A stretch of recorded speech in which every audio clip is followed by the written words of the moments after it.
Hello student, তোমরা যারা ক্যালকাটা ইউনিভার্সিটির আন্ডারে রাষ্ট্রবিজ্ঞান অনার্সের ছাত্রছাত্রী আছো এবং তোমাদের সেকেন্ড সেমিস্টারে CC4 পেপারে সাপ্লি আছে, তোমাদের জন্য আজকের ক্লাসটা খুবই গুরুত্বপূর্ণ।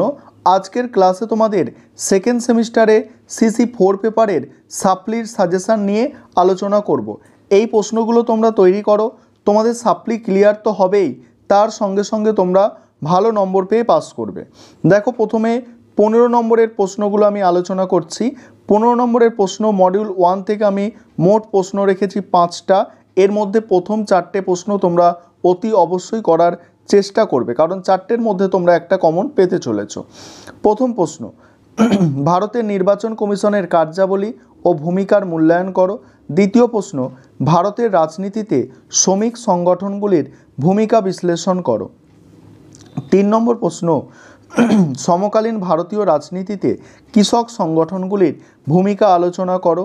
4 নম্বর প্রশ্ন আছে, ভারতীয় দলব্যবস্থার প্রকৃতি ও পরিবর্তনশীলতা সম্পর্কে একটি টিকা লেখো। আর 5 নম্বর প্রশ্ন, ভারতের জোট রাজনীতির প্রকৃতি ও গতিধারা আলোচনা করো।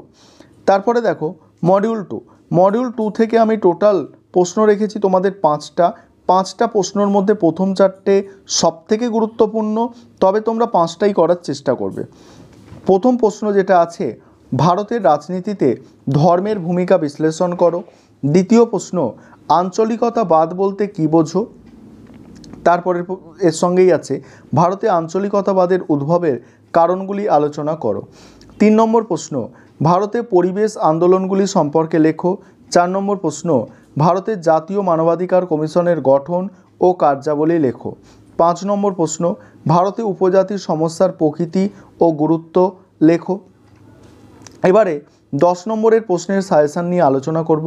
তার আগে যে বিষয়টা তোমাদের বলার আছে, তোমাদের সাপ্লির স্টাডি মেটেরিয়াল তৈরি করা হয়েছে, অর্থাৎ PDF নোটস রেডি করা হয়েছে এবং এই PDF নোটসের প্রাইস অর্থাৎ দাম রাখা হয়েছে 600 টাকা।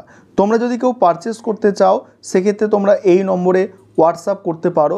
তোমরা সেই PDF নোট অর্থাৎ স্টাডি মেটেরিয়ালে যেটা পাচ্ছ, 1 নম্বরের প্রশ্ন, 10 নম্বরের প্রশ্ন এবং 15 নম্বরের প্রশ্ন সাজেশন সহ তোমরা অ্যান্সারটা পেয়ে যাচ্ছ। এবারে 10 নম্বরের প্রশ্নের জন্য তোমরা যেগুলো তৈরি করবে, দেখো মডিউল 1 থেকে তোমাদের যেগুলো করতে হবে, দেখো মডিউল 1 থেকে প্রথম প্রশ্ন, ভারতের জোট রাজনীতির প্রকৃতি আলোচনা করো। দ্বিতীয় প্রশ্ন, ভারতের রাজনীতিতে সংগঠিত ব্যবসায়ী গোষ্ঠীর ভূমিকা আলোচনা করো। 3 নম্বর প্রশ্ন, ভারতের নির্বাচনী সংস্কারের ওপর টিকা লেখো। 4 নম্বর প্রশ্ন, ভারতের নির্বাচন কমিশনের কার্যাবলী লেখো। 5 নম্বর প্রশ্ন, ভারতের রাজনীতিতে শ্রমিক শ্রেণীর ভূমিকা লেখো। এবার মডিউল 2 থেকে দেখো যেগুলো করতে হবে। মডিউল 2 থেকে প্রথম প্রশ্ন, ভারতের রাজনীতিতে ভাষার ভূমিকা আলোচনা করো। দ্বিতীয় প্রশ্ন, ভারতে মানবাধিকার আন্দোলনের ওপর একটি টিকা লেখো। 3 নম্বর প্রশ্ন আছে, ভারতে আঞ্চলিকতাবাদের উত্থানের কারণগুলি লেখো। পরের প্রশ্ন আছে, 1970 থেকে ভারতের নারীবাদী আন্দোলনের প্রকৃতি। এবং শেষ প্রশ্ন, ভারতে উপজাতি সংক্রান্ত সমস্যা। এই প্রশ্নগুলো তোমরা তৈরি করো, অবশ্যই তোমাদের সাপ্লি ক্লিয়ার হবে। শুধু তাই নয়, তোমরা ভালো নম্বর পেয়ে পাস করবে।